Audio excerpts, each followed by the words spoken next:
Na habari wakati huu, mtazamaji wa Channel 10 Plus popote pale ulipo, karibu katika taarifa yetu ya habari. Msomaji wako ni mimi Nelson Munema.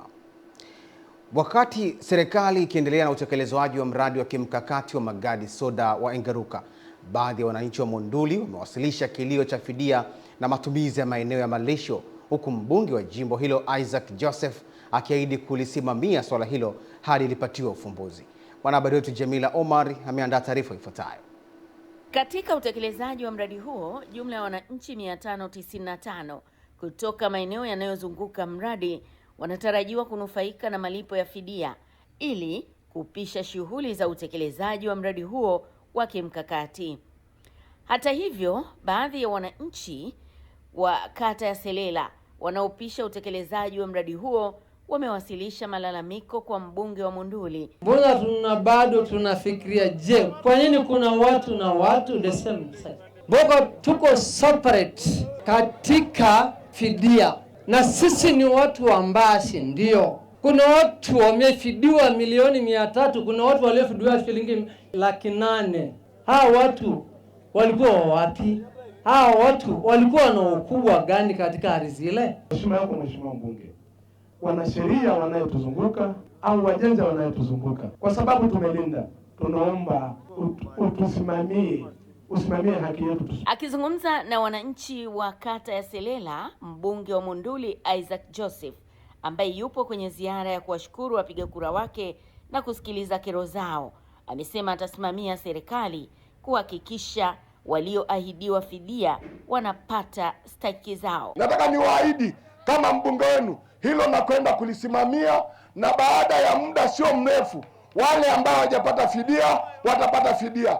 Na kwenda kusimamia ili eneo lilo liendelee kutumika kwa ajili ya kuvuna magadi, lakini pamoja na wananchi wangu wa Monduli kuendelea kulisha bila kunyanyaswa, bila kusumbuliwa, kwa sababu ndio eneo pekee tunalotegemea kama wana Monduli. Mbunge huyo pia amewashukuru wananchi kwa kumpa kura za kishindo yeye pamoja na Mheshimiwa Rais Daktari Samia Suluhu Hassan, akisema imani hiyo ni jukumu la kuhakikisha anasimamia kero zao. Nataka niwaambieni, Rais wa Jamhuri ya Muungano wa Tanzania, nikisimama hapa kama mbunge, mimi namwakilisha na yeye, na ndio sababu nasimama hapa kuchukua kero, na kero ya kwangu mimi haidondoki njiani.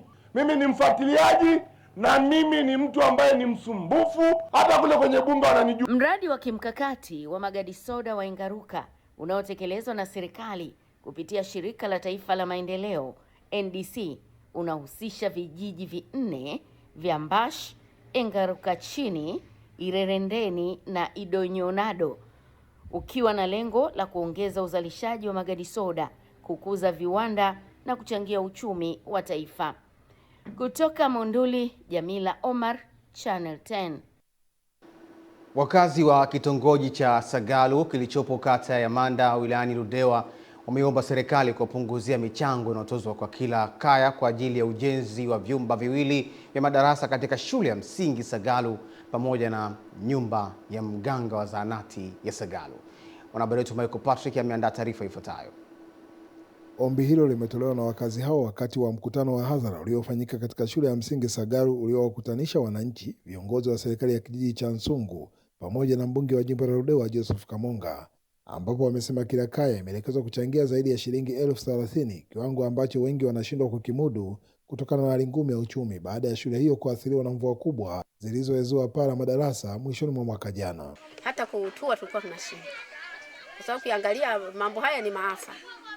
Sasa mtu amefiwa, unakuja tena unabebeshwa mzigo, sijajua kama utafika mahali salama. Fiatua kuja kusomba tofali na mawe, mtu mmoja anabeba karibu mzigo wa shilingi 60,000, haipungui. Sasa mbunge, ili ulivyokumbushia kusema vijana watatukimbia, na kweli walikuwa tayari kukimbia kwa kuona kwa muono wa sisi wazee, lakini kwa kauli yako hii vijana wote wamerudi. Jamani vijana, si mmerudi, mtakimbia tena. Kutokana na kilio hicho, kwa upande wake mbunge wa jimbo la Ludewa Joseph Kamonga ametangaza kuchangia mifuko 50 ya saruji kati ya mifuko 98. Ndugu zangu, tunatambua kwamba tuna changamoto ya madarasa na tunajua kwamba wananchi mna moyo sana wa kuchangia nguvu yenu ili serikali je waunge mkono.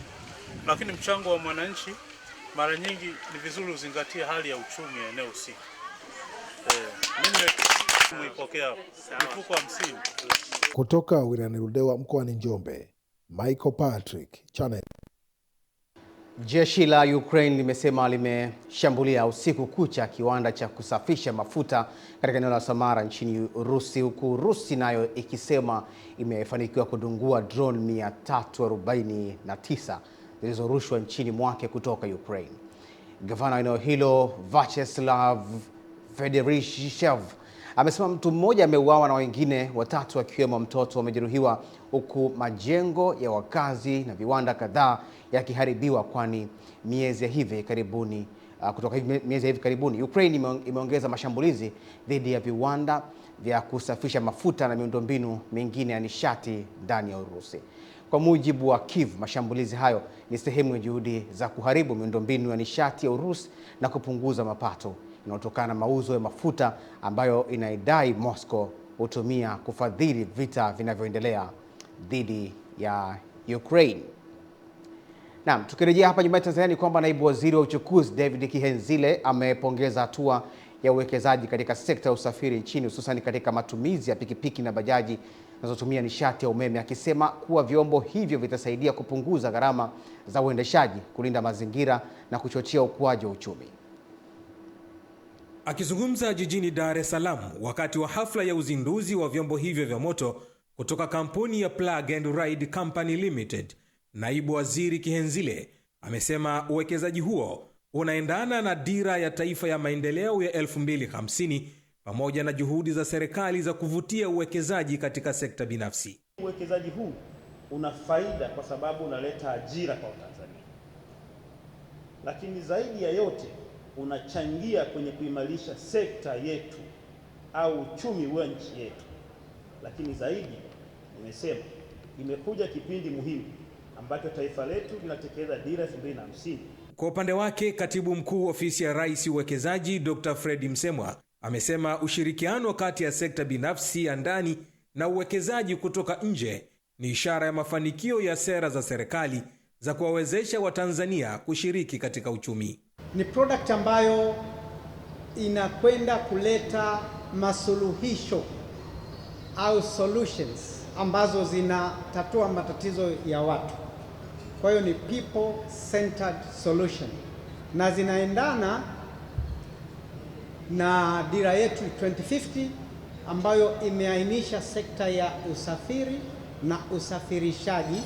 Naye makamu mwenyekiti wa kampuni ya Plug and Ride Otieno Igogo amesema kampuni hiyo inalenga kuchagiza mabadiliko ya usafiri nchini kutoka katika matumizi ya mafuta ya petroli na dizeli kwenda katika matumizi ya nishati ya umeme ambayo gharama zake za uendeshaji ni nafuu. Hatua kubwa ambayo nchi yetu itakuwa imepiga, na leo nataka tushuhudie kwamba tunataka kuondoka kwenye nchi ambayo usafiri wake inatumia mafuta ya petroli na diesel katika kusafirisha bidhaa na mizigo na binadamu, ili tuende kwenye usafiri wa kutumia nguvu ya umeme, nishati ya umeme. Hamisi Mkotia, Channel 10, Dar es Salaam. Ujenzi wa bandari mpya ya Mbamba Bay mkoani Ruvuma umefikia 60% baada ya serikali kuwekeza zaidi ya shilingi bilioni 80 katika mradi huo kimkakati. Bandari inatarajiwa kufungua njia mpya za biashara kati ya Tanzania, Malawi na Msumbiji kupitia Ziwa Nyasa na kuongeza ushindani wa usafiri wa majini na kuchochea ukuaji wa uchumi wa ukanda huo. Mwanahabari wetu Yusuf Kayanda ameandaa taarifa ifuatayo. Akizungumza mara baada ya kukagua maendeleo ya mradi huo, waziri wa uchukuzi Profesa Makame Mbarawa amesema bandari mpya ya Mbamba Bay ni uwekezaji wa kimkakati utakaounganisha Tanzania na masoko ya Malawi pamoja na Msumbiji kupitia Ziwa Nyasa, ambapo ameielekeza mamlaka ya usimamizi wa bandari Tanzania TPA kuhakikisha mradi unakamilika kwa wakati na kwa viwango vinavyokusudiwa. Pamoja na maendeleo haya mazuri, ninawaelekeza TPA, mhandisi mshauri na mkandarasi, hakikisheni mradi unakamilika kwa wakati, kwa ubora na kwa kuzingatia thamani ya fedha za mradi. Naye mkurugenzi wa huduma za uhandisi TPA mhandisi Eric Madinda amesema bandari hiyo imejengwa kwa ubora unaozingatia mahitaji ya sasa na ya baadaye, ikiwa na gati lenye uwezo wa kuhudumia meli mbili za tani 5,000 kwa wakati mmoja, eneo la kuhifadhia makontena 4,000, ghala la kisasa la mizigo na miundombinu itakayowezesha shughuli za usafiri na biashara kufanyika kwa ufanisi katika misimu yote ya mwaka, licha ya mabadiliko ya kina cha maji katika ziwa Nyasa. Tunafahamu kwamba katika hili ziwa Nyasa meli ambazo ni kubwa sana ni tani 1,200, lakini sisi tumeforesee upanuzi na ukuaji wa sekta hii ya usafirishaji majini. Nyuma yangu ni fursa mbalimbali ambazo zimepatikana kutokana na ujenzi wa bandari hii kubwa na ya kimkakati. Waswahili wanasema vita ya panzi ni furaha kwa kunguru. Mradi ulivyokuja hapa, watu wanapata mshahara wa mwisho wa mwezi. Mtu anaweza akatoka hapa akaenda sokoni, akanunua bati, akanunua nyanya, akafanya vitu vingine. Kutoka hapa katika ujenzi wa bandari hii ya kimkakati inayoendelea kusimikwa na serikali ya awamu ya 6 chini ya Rais Dr. Samia Suluhu Hassan hapa katika ziwa Nyasa. Mimi ni Yusuf Kayanda wa Channel 10. Spika wa bunge la Iran Mohammad Baghir Ghalibaf ameishutumu Marekani kwa kukiuka masharti ya makubaliano kati ya mataifa hayo mawili yaliyotiwa saini mwezi Juni, kwani makubaliano yalilenga kusitisha vita na kupisha maendelezo ya mazungumzo ya kusitisha kikamilifu vita hivyo. Kupitia ukurasa wake amechapisha kwenye mtandao wa X Ghalibaf kwamba enzi ya makubaliano ya upande mmoja zimekwisha na kusema Marekani inapaswa kuheshimu ahadi zake au kukabiliana na matokeo. Marekani siku ya jana ilianzisha tena mashambulizi mengine dhidi ya Iran, ikidai kikosi cha walinzi wa mapinduzi ya RRGC kilihusika katika shambulio dhidi ya meli ya mizigo yenye bendera ya Cyprus iliyokuwa ikipita katika njia hiyo muhimu ya bandari, huku Iran nayo ikijibu kwa kulenga vituo vya kijeshi wa Marekani pamoja na maeneo ya rada katika eneo la Ghuba kwa kutumia makombora ya masafa marefu pamoja na drone. Naam, tukirejea ni kwamba zaidi ya wakazi 180,000 wa wilaya ya Chato mkoani Geita wanatarajiwa kunufaika na huduma ya uhakika ya maji safi na salama mara baada ya kukamilika kwa mradi wa maji wa miji 28 unaotekelezwa kwa gharama ya shilingi bilioni 40. Mwanahabari wetu Mrisho Sadiki ameandaa taarifa ifuatayo. Mradi huo unatarajiwa kukamilika ifikapo Septemba 30 mwaka huu na utahudumia kata 8 zenye jumla ya vijiji 29, hatua inayolenga kupunguza changamoto ya upatikanaji wa maji safi kwa maelfu ya wananchi, huku wakazi wa wilaya hiyo wakielezea matumaini yao. Kwa maji tunayotumia sasa hivi ni maji ya kisima ambayo si safi na salama. Sisi tutafaidika sana wakina mama kwa sababu sasa hivi tunasumbuka na maji. Kamati ya siasa ya Chama cha Mapinduzi CCM mkoa wa Geita imefanya ziara kutembelea na kukagua maendeleo ya utekelezaji wa mradi huo, ambapo imejionea hatua mbalimbali zilizofikiwa na kusisitiza umuhimu wa kukamilika kwa wakati ili wananchi waanze kunufaika na huduma hiyo. Kwa kweli tunafikia asilimia kubwa ya wananchi walio wengi kwenye wilaya hii ya Chato.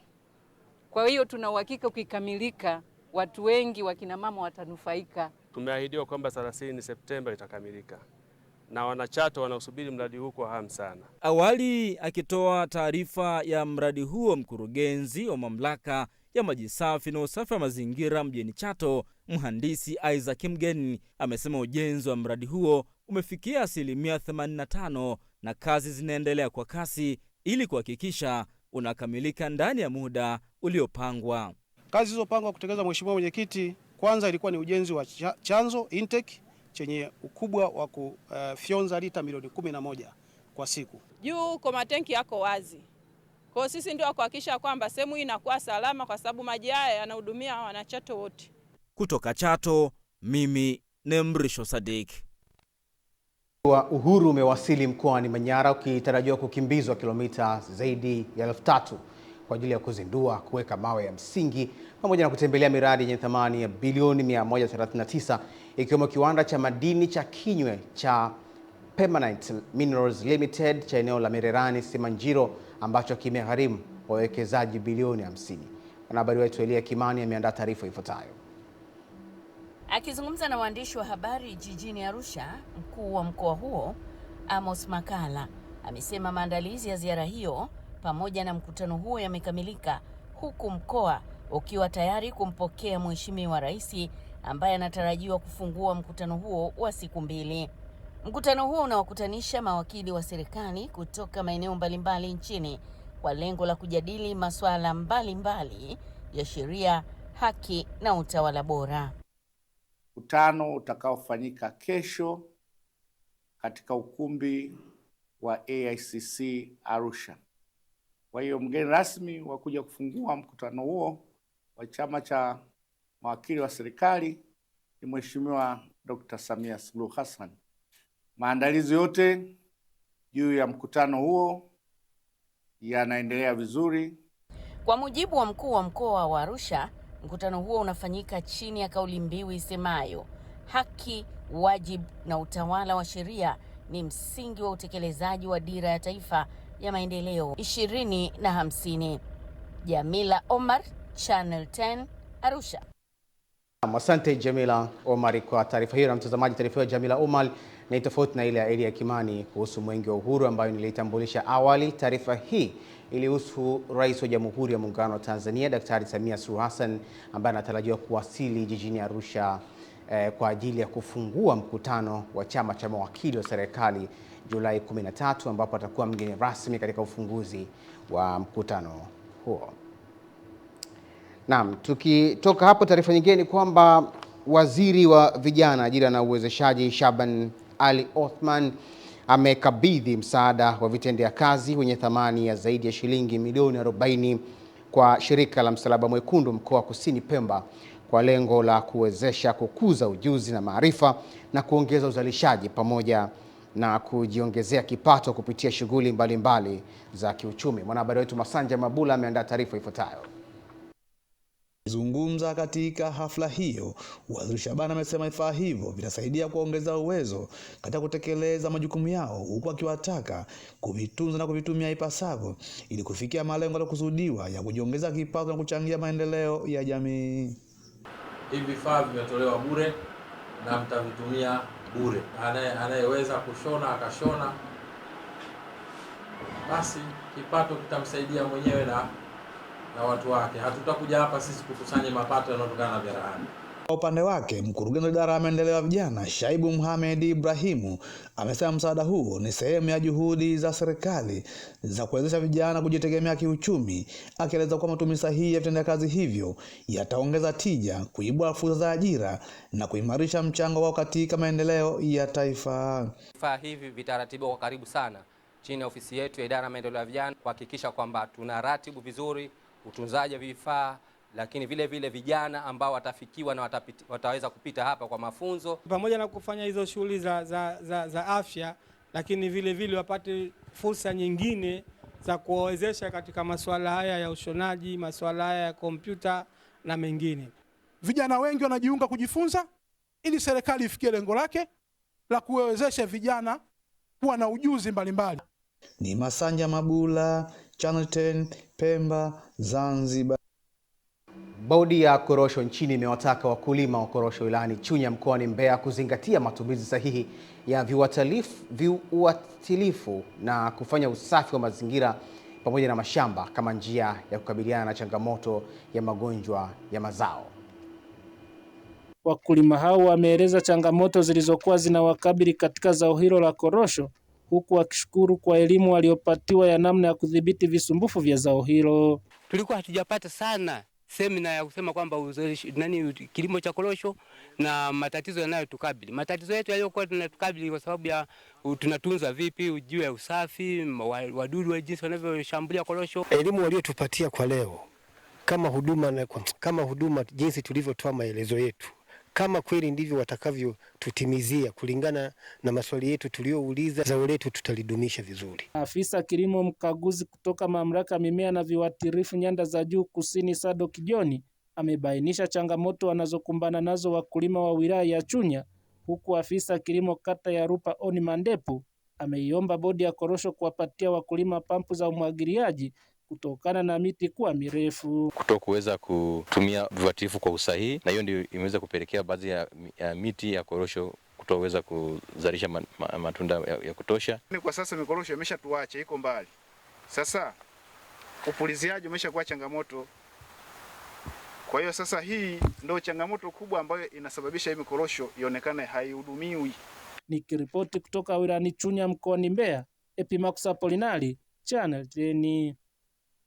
Tume ya Maendeleo ya Ushirika Tanzania TCDC imesema katika kipindi cha kuanzia mwaka 2025-26 imewaondoa madarakani zaidi ya viongozi 200 wa vyama vya ushirika kwa tuhuma za kujihusisha na ubadhirifu wa fedha za wanachama, huku baadhi yao wakichukuliwa hatua za kisheria ili kuimarisha uwajibikaji na kulinda rasilimali za wanachama ili kurejesha imani ya wananchi katika vyama vya ushirika.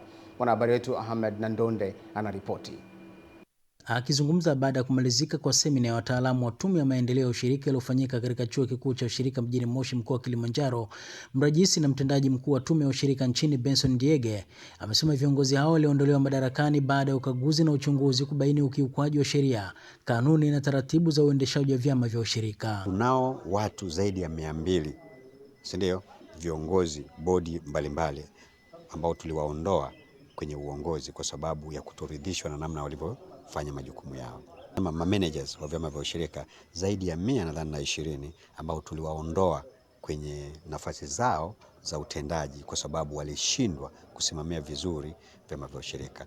Kwa hiyo hawa wanatakiwa washughulikiwe kwa mujibu wa taratibu za nchi. Tunazo kesi ziko polisi, tunazo kesi ziko TAKUKURU nyingi tu ambazo zinafanyiwa kazi, lakini pia hata kuna ambao tumewapeleka mahakamani kwa ajili ya kupata haki za wale wanachama ambao haki zao zimezulumiwa. Naye Profesa Alfred Sife, makamu mkuu wa Chuo Kikuu cha Ushirika Moshi, amesema changamoto zinazokabili vyama vya ushirika ni kuwepo kwa hati mbaya, hatua ambayo chuo hicho ameendelea kuwajengea uwezo wanaoshirika ili kuboresha maadili ya vyama hivyo. Ndio moja ya jukumu ambalo tunalifanya sisi kama chuo. Kwanza tunachukua zile taarifa za Coasco pamoja na taarifa zingine tuweze kuchunguza ni hoja gani zinazopelekea kupata taarifa mbaya. Je, kuna ubadhirifu, kuna wizi, au ni kushindwa kuandika mahesabu, au ni kushindwa kuandika taarifa, au hawana mifumo ambayo ni mizuri. Kwa upande wao, baadhi ya washiriki wamesema mafunzo hayo yamejengea uwezo juu ya misingi ya utawala bora, uwajibikaji na usimamizi wa rasilimali za wanachama.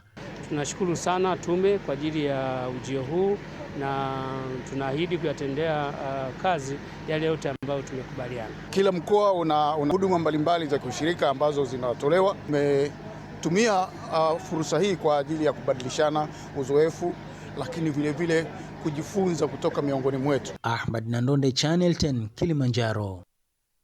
Mkuu wa wilaya mkoani Miza Hassan Faki amesema kuwepo kwa wasimamizi wa matumizi ya bahari kutasaidia kupunguza migogoro katika jamii, kulinda rasilimali za bahari na kuchangia kukabiliana na athari za mabadiliko ya tabia nchi.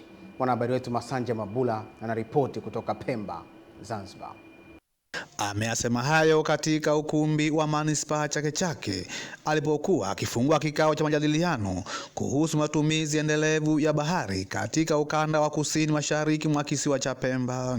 Kikao hicho kimewakutanisha wadau kutoka taasisi za serikali na binafsi, kikiandaliwa kupitia mradi wa ushirikiano wa kukuza uhimilivu wa ekolojia za pwani na baharini pamoja na kuimarisha maisha ya jamii zinazoishi maeneo ya pwani.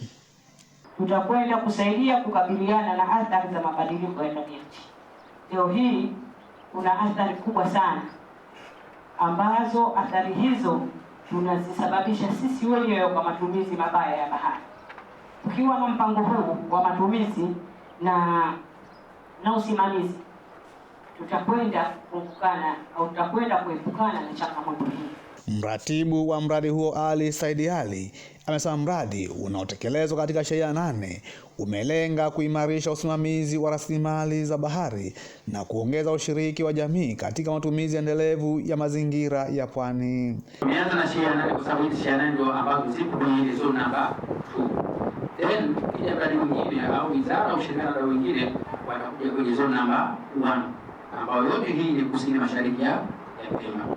Ukienda kwenye kasini mashariki pia hivyo hivyo umegawa kwa zone. Kwa hiyo tutakuwa katika utaratibu kwa kwenye local speed tunaenda katika level ya chini. Hatuchukui zone, hatuchukui eneo lote lile la hifadhi, badala yake tunaenda kwa zile zone. Tunaona kwa namba kuna zile shehia 8 ambazo zipo kwenye hii zone namba 2.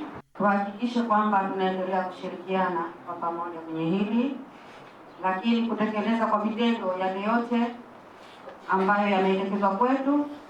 Naamini tumejifunza na tuko tayari kwa mabalozi wazuri kwenye swala zima la matumizi sahihi ya rasilimali bahari.